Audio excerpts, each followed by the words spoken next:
Hi, Bob. Hi, Elena. You ready for this? I think so. Let's begin. It's been months since millions of women marching in cities across the United States focused our attention on gender inequality. Now, one issue that caught my attention is the fact that women are more likely to be the sole, primary, or co-breadwinner in their families than ever before, and yet they still earn far less than men. Income inequality is a key issue affecting the economic security of women and their families. But even if we close the pay gap, a huge wealth gap would still be there. We all know women earn 79 cents for every dollar earned by men. But most people don't realize that women own only 32 cents on the dollar. And Black and Latina women own just pennies on the dollar compared to white men and white women. So if we're going to build women's economic security, we have to tackle income and wealth inequality. Which raises two questions. How is wealth different than income? And secondly, why is the wealth gap between women and men so large?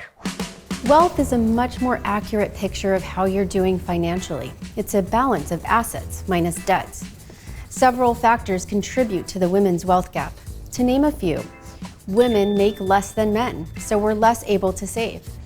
We're more likely to work part-time, usually because we're caring for family members, which limits our access to employer benefits that help turn income into wealth.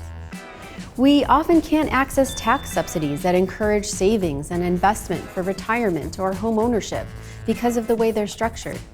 And all of these challenges are more intense for women of color who are impacted by racial and gender disparities. So, Elena, what can we do about it? We need a broad menu of solutions that addresses income and wealth inequality. On the income side, we need to keep pushing for pay equity, affordable childcare, and paid family leave. On the wealth side, we could start by tackling two key challenges: retirement savings and tax benefits.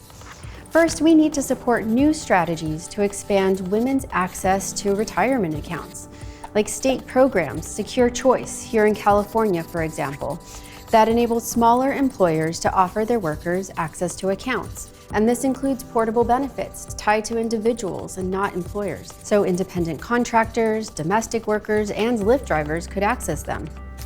Second, as policymakers debate tax reform, we need to keep asking the question, who benefits? If working women and their families don't benefit, we need to push back.